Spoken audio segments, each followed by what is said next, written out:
I don't believe in God. I know God. I love me some Jesus. You're doing too much. That's crazy.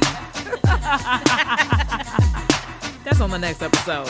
It's the moon reading. I rock with you, YaYa. It's all love. They better listen to this advice. We good. You crazy girl. This is what this show is about, all right? We With keep the it real. and real talk, the God in God talk. And that's a wrap. Today is Tuesday, March 5th, and you're listening to Real Talk on God Talk, a podcast for people who skip church for brunch on Sundays.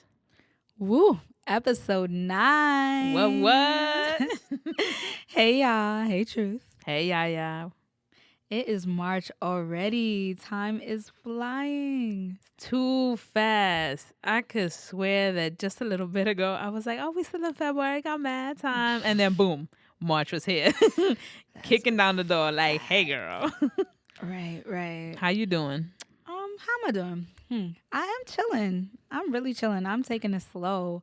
I've been feeling kind of creative lately. Ow. Right. I write poetry and I do other types of writing, but mostly it's for myself. Nice. But I've been taking the leap and sharing my writing on the internet. Yay!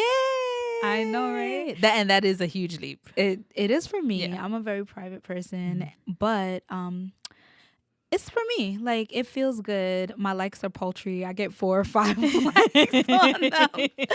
But it's like an offering. So it doesn't matter to me. It just feels good to put it out there. That's so awesome. Y'all better go and like YaYa's poetry. What's wrong with y'all? Plugging myself so hard. Like my stuff, please, guys. Nah. But that's awesome when you can share something that's that intimate and that private. It does take like courage to step out there and put it out there. So you go, girl. Oh, thank you. So what's going on with you?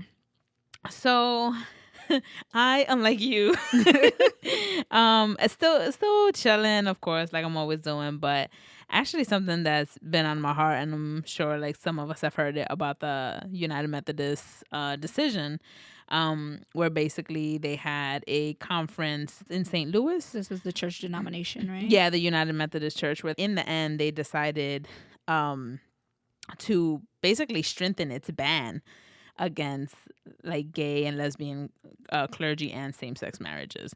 It impacts 12 million members, which is such a strong, like just so many people. And, it was heartbreaking to see like the LGBT clergy who showed up there to like engage with people and to basically say like, we are here. We've been running these churches this whole time, and it hasn't been an issue. So for the UMC to take that stance was very harsh. And it's unfortunate to say, but I wasn't surprised that they took that stance because I'm like so over the church trying to be like, taking the side of the LGBT community when it doesn't. For the most part, the church has like silenced us, tried to convert us, hushed us, done everything except like really open its arms to us. And that's, again, my experience. I know not everybody's experience is like that, but the most heartbreaking to me was that I don't know how much longer we have to do this fight. Like the one thing I remember my mom always told me when I first came out was like, you do not stay anywhere where you are not wanted. I hear that, mommy. And I've taken that with me. And mind you, she told me this at like a tender age when I was like 15, straight out the gate. And so I've taken that with me. And for me, that includes church. And so it's like, if they don't want us there, if they want us for nothing more than for worship and tithes, but they don't want like our partners, our family, and all like everything else that we have to offer, I see no reason for us staying there. That is such a shame. Like you said, how many praise and worship leaders are clearly queer people, and you want them for their creativity, you want them for what they bring, their talent. You're not going to turn away nobody's money, so you want the tithes, for sure. But you're not there to stand and affirm my humanity and just, what God and what Jesus preached was love and acceptance and non-judgment. And even if not for all of those reasons, practically it's a step backwards in my opinion. It's like at this point churches don't have enough membership. For real. And churches are struggling to stay alive. And to push away such a large segment of people it doesn't even make business sense. And so, right, you know. exactly. Yeah, it's just really, I think it's beyond ridiculous. And for me, and people could say that this is harsh, but for me, that decision, it was basically drawing of blood onto the LGBT community of like, no, we are not affirming you. And so it's like, how much more can we take? And I'm all for people who want to stay in the tradition and keep fighting, but please think about if God really wants you there for harm. Like, I'm sorry, that's just not the God that I serve. The God that I serve will not put me in a place where I have to fight and fight and fight for my own humanity every single day that I'm there. That it just does not make sense to me. And I feel like what the United Methodist Church did was basically just throw out the whole gospel. They just like completely ignored it. And they're definitely, what they did was of business and of institute and of, hierarchy, but definitely not of God. So that's my two cents. Okay, we hear you. Yeah. And listeners, if we have any United Methodist Church members who listen, hit us up on our Instagram, on our Twitter. Let us know what you think about the decision, how it's affected you, if it affects you, if you agree with the decision even. Let us know. Let's get into a rundown of this week's episode. At this point, we've all heard of cultural appropriation, right? So on our IGTV channel, our guest, Kati Lau, answered the question, what Moana has to teach us about God? And it was pretty popular. It got a bunch of views and comments. Thank you, listeners. So for God in the World, we want to take a deeper look into Polynesian spirituality and some of the ways it's been used and misused in popular culture in cases of spiritual appropriation. Are you curious about what that is? Well, stay tuned to find out. Next, we're going to move right along to our Real Talk question of the week. How am I supposed to know what I want to be when I grow up? As children, when it comes to getting ready for professional life, we were often taught to go to college, get a job, retire, then die. But for many of us, that just isn't enough. We're in search of true fulfillment, purpose in our careers. In this segment, Truth and I will be imagining what it looks like to pursue not just a job, not just a career, but your purpose and calling professionally. We'll take a look at the Japanese concept of Ikigai, a way of living that helps to find a reason to jump out of bed in the morning. Then, YaYa takes us through the moon reading and the opportunities March 6th new moon has in store for us. And finally, for community pastoral care, we're going to help you tackle one of the hardest parts of career readiness: networking. We're going to start a networking chain. Listen to find out how to join. For our IGTV series, Straight No Chaser, last week's guest, Kati Lau, shared some of the spiritual lessons found in Disney's 2016 animated film Moana. For those of you who haven't seen it yet, Moana tells the story of a strong-willed daughter of a Polynesian chief who's chosen by the ocean itself to set sail in search of Maui, voiced by The Rock, a legendary demigod, to save her people. Kids love Moana. Right? But as we can tell by your comments, adults do too. I ain't gonna lie, I like Moana too. It tells the story of family, trusting oneself, and of our connection with Mother Earth, right? It used elements of Polynesian culture to tell a very beautiful story. But as is the case with most Hollywood and especially Disney depictions of cultural and spiritual practices, what we saw in Moana only told us part of the story. So for God in the World, we wanted to dig a little deeper. So we've all heard of cultural appropriation, right? So a quick working definition.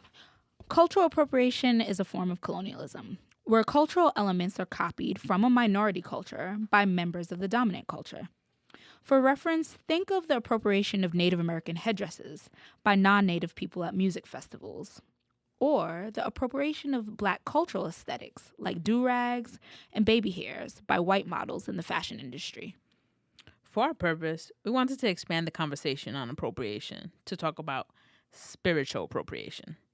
And that's the choosing of bits and pieces of spiritual traditions for uses outside of its original context, and the ways that this form of appropriation affects the Polynesian community. The problem with spiritual appropriation is that sometimes aspects of spirituality are freely shared, but in other cases, they are co-opted in ways that border on disrespect. So we've all seen the Native American dream catchers that have been used to sell any number of inappropriate items in your local gas station or highway rest stop. Dream catchers are sold by non-indigenous people, designed with anything from the Simpsons characters to the Confederate flag.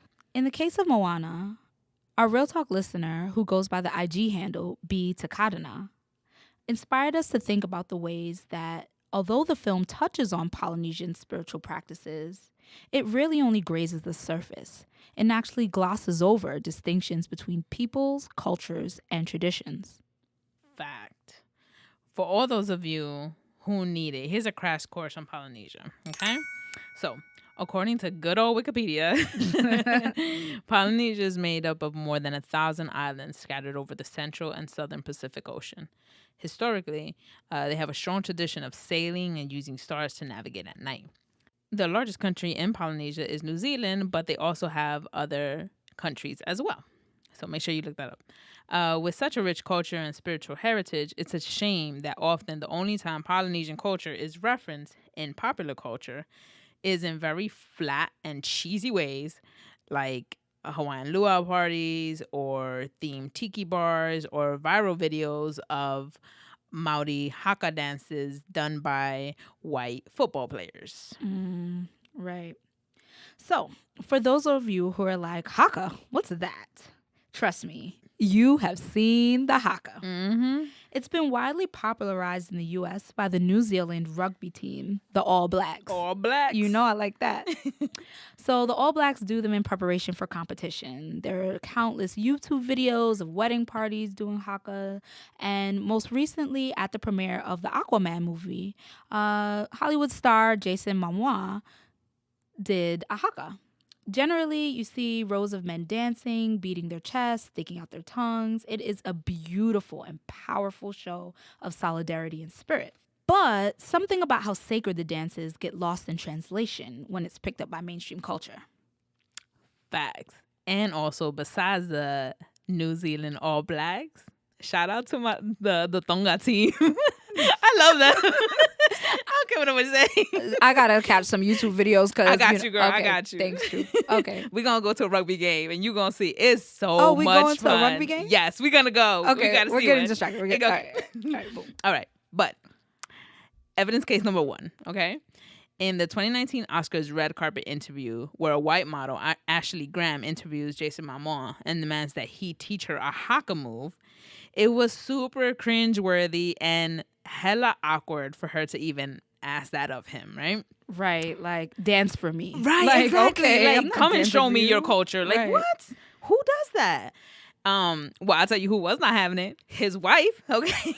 Lisa Bonet was not for it, okay? And she was not having it with the appropriation. And she just swoops in and signals that she needs to cut the bull and move right on along. I hear that. You know, and we're going to post a super embarrassing moment on our Instagram page for you to check it out yourselves. So, yeah, interestingly enough, haka has been misidentified as being strictly war dances. Mm-hmm. For the most part, when we see them, we see like these super masculine looking guys getting hyped for some type of sporting event. But most people don't realize that that's just one type of haka. In actuality, haka are a fierce display of the tribe's pride, strength, unity, and spirit. They're used in both preparations for battle and in times of peace. The haka is a Maori ritual, but what it represents can be found in all Polynesian cultures. It's both a dance and song. It's performed for all occasions to celebrate the emotions of a significant life event. In fact, there's a deep emotional and spiritual significance to the haka, which is why every Tom, Dick, and Harry who wants to feel masculine does not have the right to assume their cultural motifs and attitudes. I heard you there. And similarly, when it comes to tiki bars and Hawaiian luau's, we tend to treat Hawaiian traditions rooted in sacred spirituality as if it's just something cheap for us to use when we want a theme for a party or some funky home decor. Although we often see them as decorative elements at parties, Hawaiian tiki statues actually represent the many tiki gods in Hawaiian and Polynesian mythology. Knowing this now, imagine going to a crucifixion-themed bar or party where people will dress up as priests and drink out of Virgin Mary-shaped mugs. That would be weird and somewhat disrespectful, right? Right. So, these are just 2 examples of spiritually charged cultural appropriation within Polynesian culture. Yes, cultural appropriation has been a hot topic for the past few years, and yes, it is generally seen as taboo. But when we take part in the cheapening of people's spiritual traditions, it's more than just a social misstep. It's incredibly hurtful and violent to people who have already been targeted by colonialism. It threatens to whitewash and erase one of the resources of strength people have in seeing themselves. So, what's the verdict on spiritual appropriation in Polynesian culture, YaYa? The verdict is don't do it. That's what we got for God in the world this week.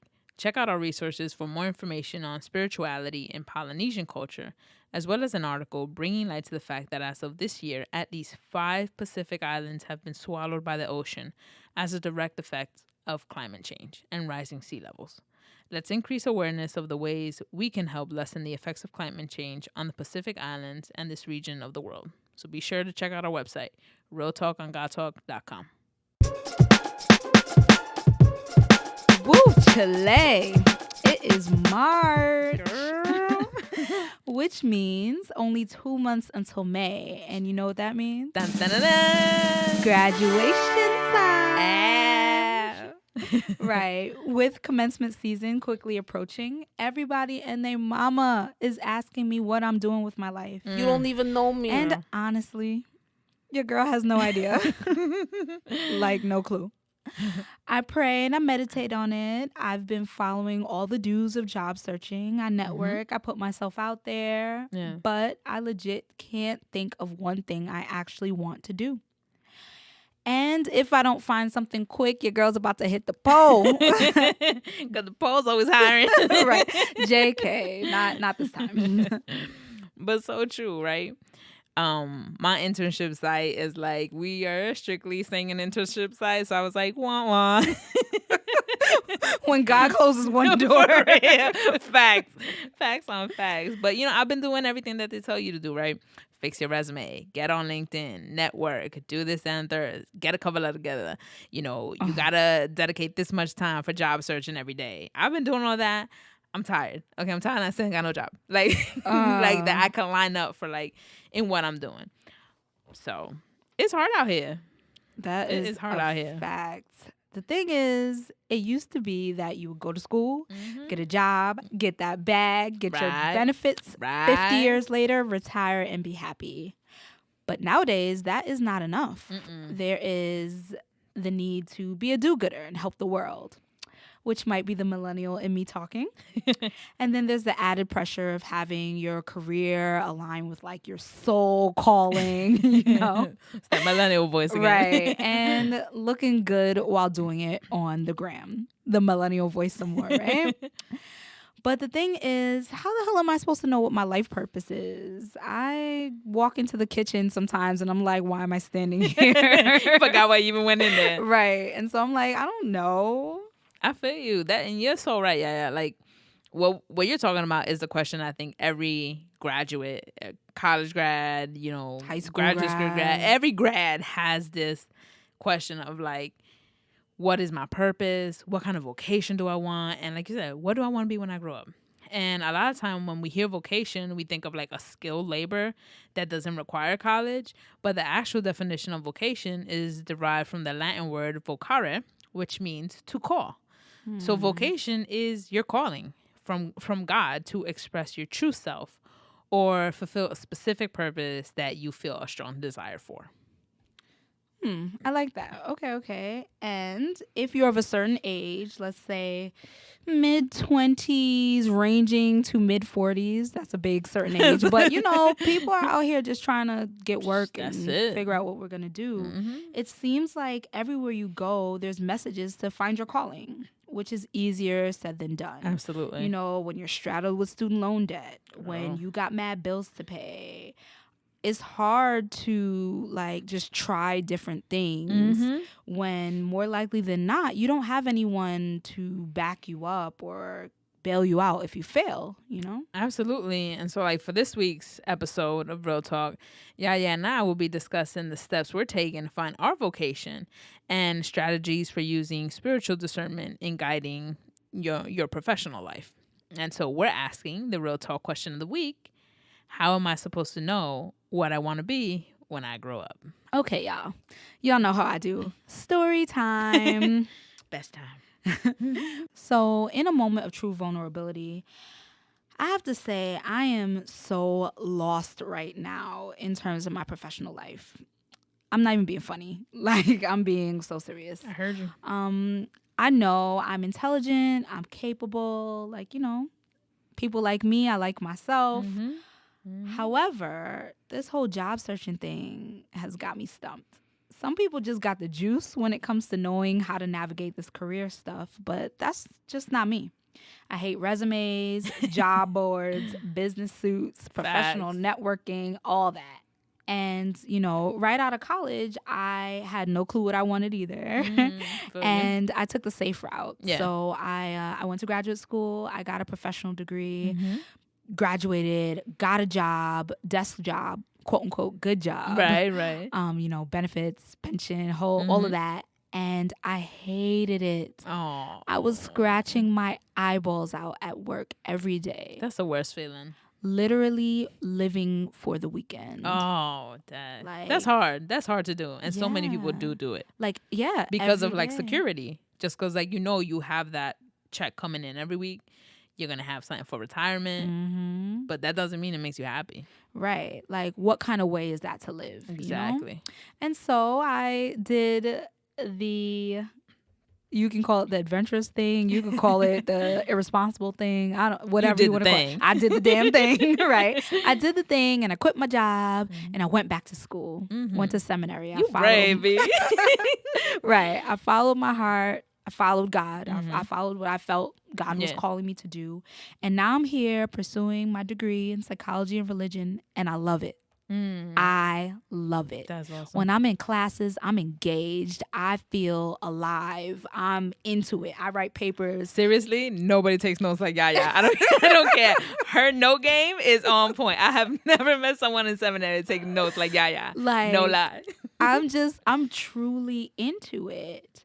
But the thing is, you know, graduation's approaching. Yep. And there's still no clear path to a job. Oof. You know? And you know what the thing is, when you're not, let's say in our case, on an ordination track, whatever options were there is even smaller. Right, slowly diminishes. Exactly. Right. Because it's like, if you're not aligned with a particular church, then you're not getting a job. Similar to all you liberal arts majors out there. Exactly. You know, your African American studies, your psychology, your sociology, you know, your English. Yeah.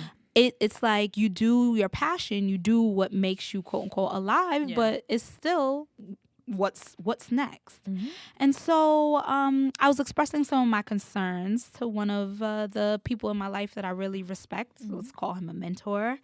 I'm like, you know, I don't know what I want to do. Yeah. And so he said, okay, I can't tell you what to do, but I can introduce you to this concept.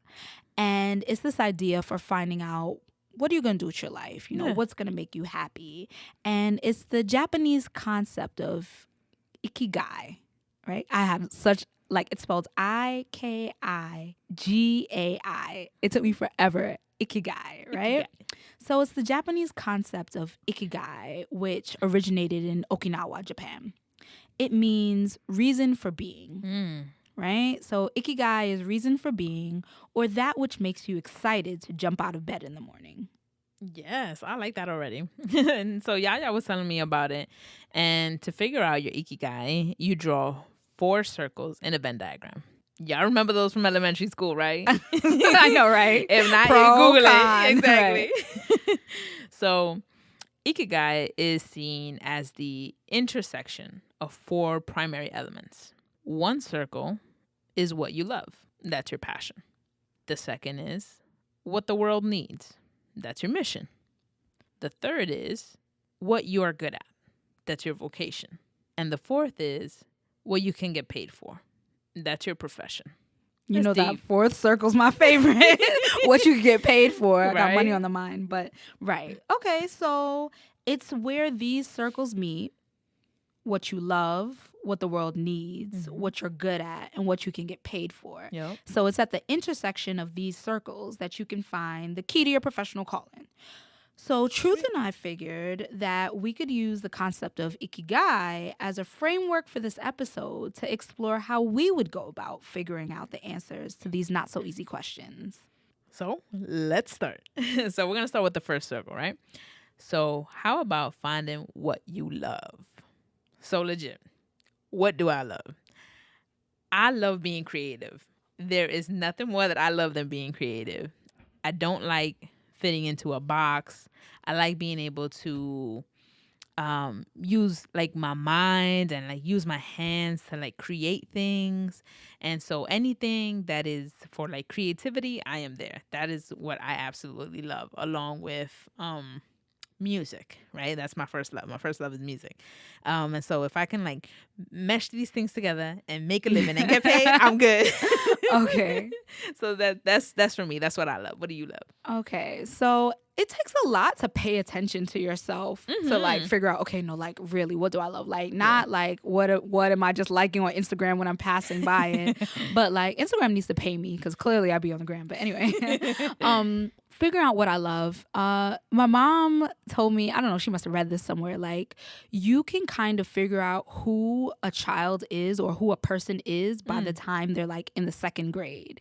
And so like if you want to figure out something about yourself, like how you would respond to a situation or like what you really think back to your second grade or like kindergarten age self. Wow, okay. And so in thinking about what I love, I think back to, well, first of all, when I was in elementary school, you know, I was like a good kid. Like I was pretty good, a little nerdy girl. But I would always get in trouble for talking too much. Like it don't matter. You sit me in the front of the classroom, in the back of the classroom. You was that kid? Under the table. You know, it doesn't matter. I'm talking. I'll talk to my damn self. Oh my goodness. And so I think about the fact that I like really enjoy not just talking for the hell of it, but like I ask 1,000,001 questions. I like to connect with people. Yeah. And so I know that like a desk job sitting isolated isn't going to be for me. Feel you. I know probably like actual labor with my hands. Yeah. Some people are good at it. Yeah. I need something where I'm connecting with people, talking with people, you know? Feel you. I like that. Think back to like your second grade self. And if like thinking back on that, I was doing exactly what I'm doing right now, which is like I legit had my own radio show. Did you really? Legit, no lie. Like when I was younger and I had my own radio show and I would play hip hop music, and my biggest inspiration was like Angie Martinez. And so like I wanted to be just like Angie Martinez.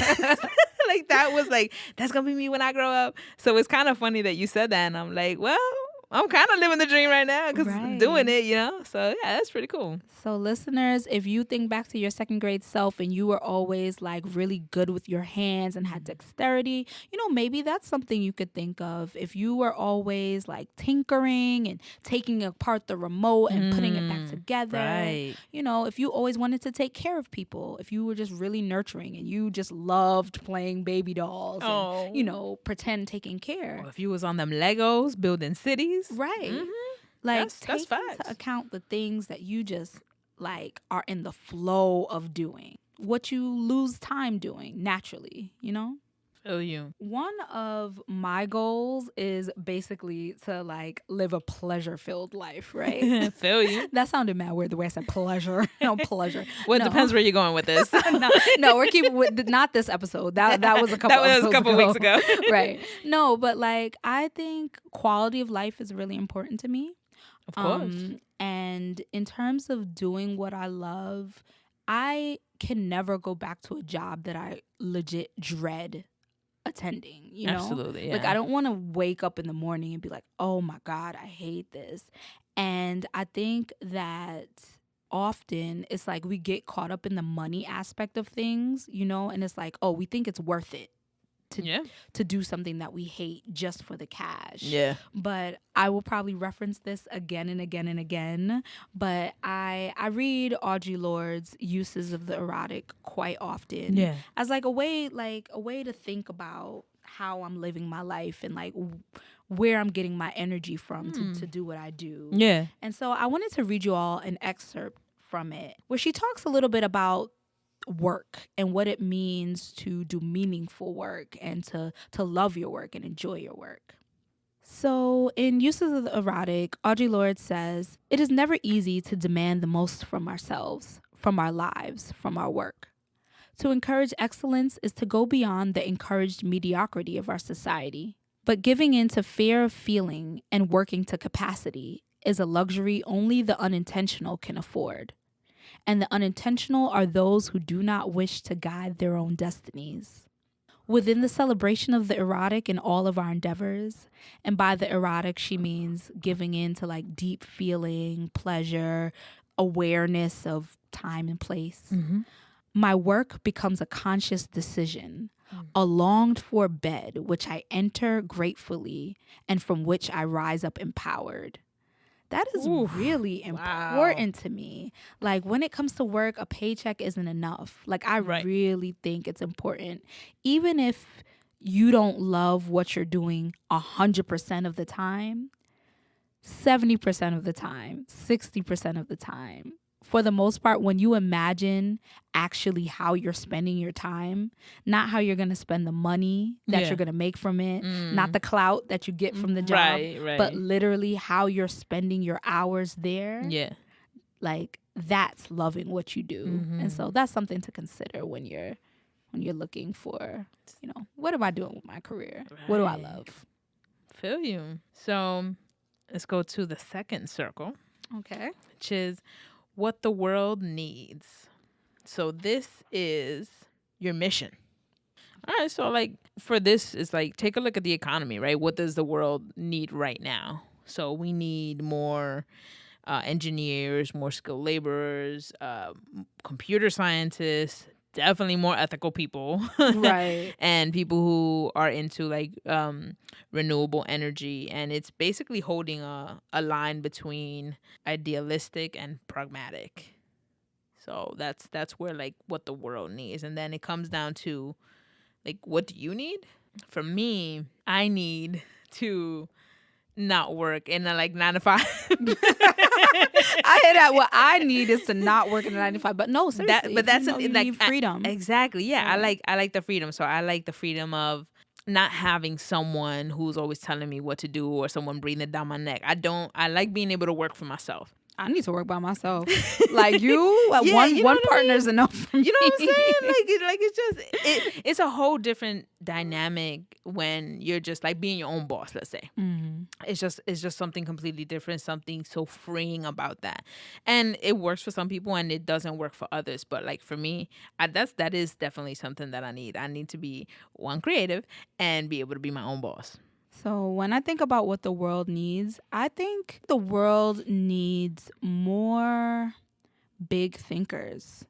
Facts. Like, I think that often we keep seeing things like in the same mold, like again and again. And so it's like, okay, there's one way of doing things. So if you go the college route, then you go to college, you go to get your MBA, you go work for a corporation, you put in your time, you make the big bucks, but there's so much room for innovation. Like, Truth and I were talking about the places where we have listeners. Yeah. We have listeners in Australia. Shouts to Australia. Like, that's crazy. Yeah, that's the fact nuts. that, like, with the internet, with the power, technology of the internet, 2 women in New York City who have never, I've never been to Australia. Neither have I. So who have never been to Australia, who don't really know anyone in Australia, can have listeners over there. And we got listeners. Right, listeners. It just speaks to the ability for innovation, new ideas, for like the internet allows us to just do so much that we couldn't do before. Yeah. more big thinkers to kind of step into that and like break the mold more and more. And like, I know that sounds very like spacey, like, okay, I need a job, you're telling me be a big thinker. But like someone like AOC, Alexandra Ocasio-Cortez, right? She is a person who, granted, you know, she has the education, like she has the educational capital to do what she's doing, but she gets into Congress, and like one of my professors was like really singing her praises today, and it's so true. She steps fully into the role. Like she doesn't like kind of like tiptoe around saying, oh, I'm new to Congress. Oh, I don't know, I have to figure out what my place is. She ready for the clapback. She came in and she said, well, y'all elected me, I'm here to do the job, and so I'm doing the job. And I think in being a big thinker and being a little bit less pragmatic and thinking a little bit less about what people say can't be done or what you haven't seen done before, even before you get to your dream job, when you're at the very early stages, you're at your entry level joint, by stepping fully into and accepting the fact that I'm not a wannabe professional. I am a professional. I'm what the world needs. You know, my ideas are what the world needs. I think that gives us some opportunity. Pep in our step. And the way that you carry yourself can sometimes change the way that people respond to you. Absolutely. And so I really look at her as like an icon when it comes to being what the world needs, not waiting for the world to push you around, you know? And also like on the big thinkers, it's like so many, I think people sometimes think it's like has to be like a new idea or like a never before seen or heard. But a lot of the small businesses come from like, I consider those people to be big thinkers because they were able to like take their hobby, take their passion and turn it into like monetize it. So like y'all big thinkers too, hustlers. Yo, we all big thinkers. I mean, so yeah, absolutely. I agree with that. And one last thing, people with integrity. Facts. Like, we need some more of those. The world truly needs some more people, like in this age of fake news and who knows what the hell's going on. Needs people who say what they mean what they say. And call a thing a thing.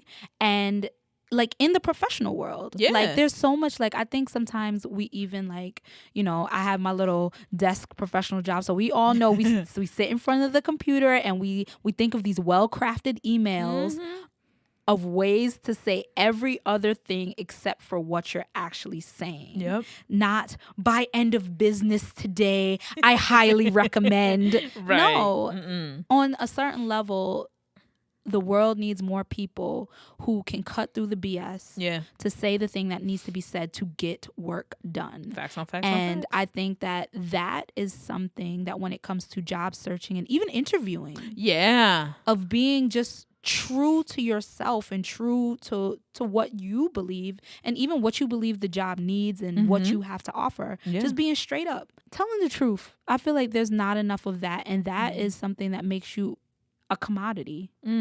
Like not enough people are telling the truth, and people can sense realness and integrity, and there's definitely room for that. Absolutely. So now we go for our third circle, which is what you're good at. Your vocation. Dum, dum, dum. I know. So a couple of things to think about, right? So what do people compliment you on? What do people go to you for? Do they go to you because you're a great writer, a great editor? I know I got my editors lined up whenever I write something. I'm like, hey, could you look at this? Because they just got the juice, man. They got it. So, you know, do people come to you for that? Is there something that you take pride in? And like, what do you find yourself drawn to? Like, do you always find yourself drawn to like social justice issues or ecological issues, prison ministries? You know, what do you always find yourself like, just like your energy being drawn to that? So my best friend, one of my best friends, right? She is the go-to when it comes to planning vacations. Oh. Like she gets, those flight That's deals, awesome. like $100 to Thailand. Like, so we went to Thailand. She the plug. No, she is the plug. She the plug for real. She the plug. So we, my friend group, like a bunch of girls, we went to Thailand last year, and she found the flight deal. So it was like $300 or something like that round trip, JFK to Thailand. So she gets that. She books all the hotels, books these beautiful hotels. Like we was living fancy. Yo, that's like tight. For like just a little bit of money, found like 5-star restaurants, all these excursions. Like she handled everything top to bottom. Like legit, we just had to show up and give her money. That's awesome. And that's something she did for free. Like she didn't ask us to give her anything for that. Yeah. And she's done that for us then. She's done it for previous trips. She does it for like other trips. Yeah. And again and again and again, she just uses her organizational skills in such a creative way. Absolutely. Like she's super organized, and like that's a certain type of leadership. Absolutely. That can definitely be monetized. That even if it's not like, oh, I want to start my own business. To take that type of organization and apply it to, like, she works in HR. It's a 1-to-1 correlation. That's like it. the ability to have foresight, plan. And so like finding what you're good at is not necessarily like, oh, when I was in high school, I was good at math. Like it's more like looking at the skills that you use and the things that you go to and people come to you for. But on the flip side, I'll tell you, for me, I've always been pretty good at writing. Hella good at writing. You get pretty good. I love writing. And I found myself a couple of years ago saying, okay, everyone says you should get paid for it. You should get paid for it, right? And so I set up this like little business, little side hustle. And I get my flyer and I post it onto Instagram. And my aunt hits me up. You have a typo. I was so embarrassed, right? But I have a typo. I fix it, whatever. Yeah. I do it for a couple of weeks, and the pressure is just too much for me. Really? I hated it. Like anytime somebody would like send me something to edit or to look over, like something that was once fun for me turned into a complete chore. I couldn't stand it. And so that's something to think about too. Like you might think you're good at something, but that doesn't necessarily mean that just because you're good at it, you should monetize it. Yeah, it's true. Some things should probably be kept a hobby, right? So that you don't lose that love for it. I wonder if there had been no typos the first time around, I wonder if that whole experience would have been different for you. Nah, you didn't? Nah, it was just pressure. Like that's a labor of love. To produce something. Yeah, absolutely. And people's expectations too. Like right. Absolutely. I feel you on that. Ikigai, I don't know about the what I'm. No, you should obviously be good at what you do. Exactly. You have to find just the right intersection of all of these things. Yeah, because some things you could love and they can just be your hobby because they can be just like your escape from the norm and your escape from like it's just something that you do for you. And you can keep it that way. You know what I mean? Like not everything has to be monetized, which I think is also another thing to learn as you're trying to like discern all of this. Is like what do you actually want to monetize and what do you just want to keep for yourself? Right. And that I think that's an important part of vocation.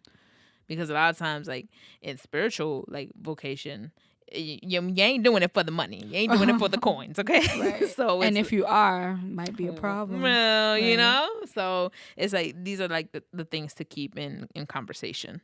Well, basically with this circle, it's a very simple question. Are you good at it or not? You know when you're good at something, but it's not necessarily natural practice. But be honest with yourself. Don't tell yourself you're good at something when you're not.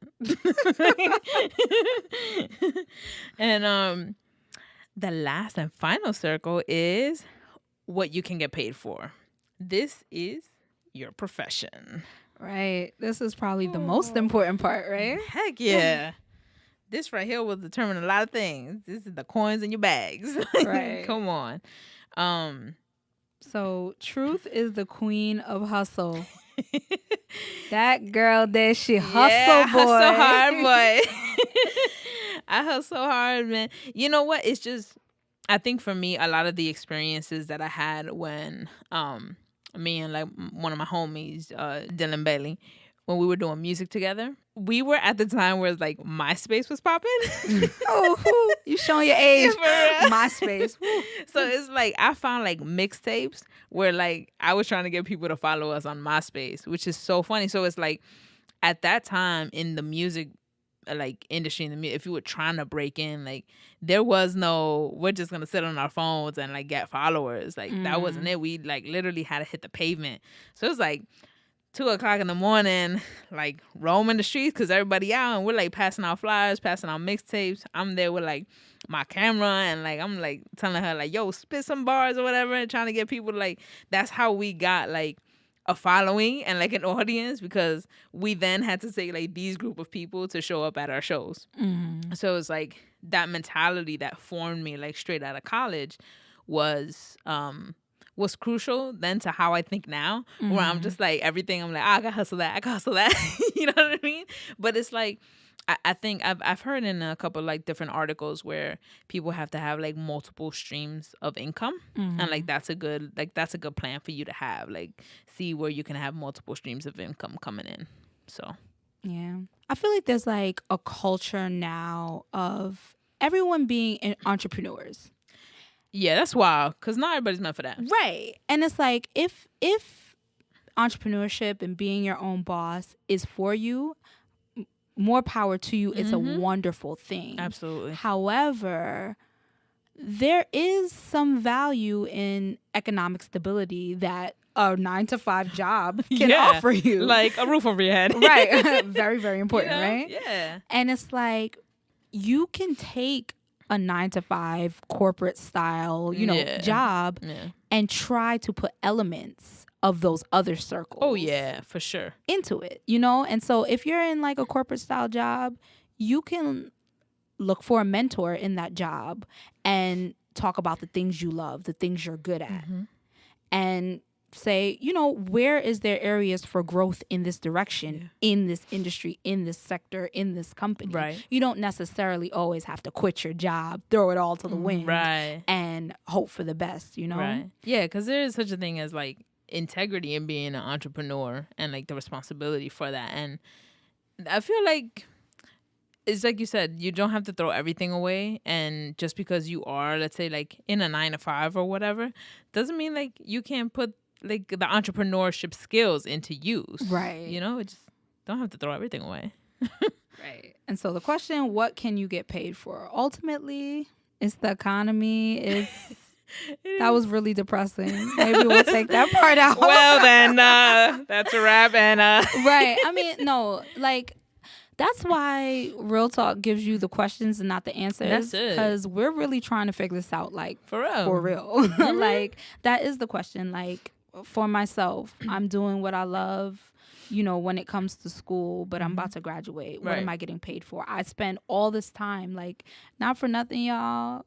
We love doing Real Talk on God Talk, but it is a labor of love. Oh, yeah, absolutely. And while we are trying to monetize it, we want to monetize it. It's a process. It is a process. It's not just something that comes overnight. Absolutely. And so when it comes to the concept of Ikigai, it's important that you take each circle, what you love, what the world needs, what you're good at, and what you can get paid for, and you find just the right balance for yourself. You got to be realistic. You got to be pragmatic. You need money, but you also need quality of life. To keep the conversation going, tell us what you think by following us on Instagram or Twitter at Real Talk on God Talk. So for this week's Community Pastoral Care, we want to address networking. So we know networking is one of the hardest things about job searching and career readiness. Often we are so trained to think we are undeserving of help, or there's this sense of indebtedness that we want to avoid. Like, if this person does this for me, then I have to do something for them. So in the spirit of community, we invite you, our Real Talk on God Talk listeners, to leave all of that fear and discomfort at the door and join Real Talk on God's Talk networking chain.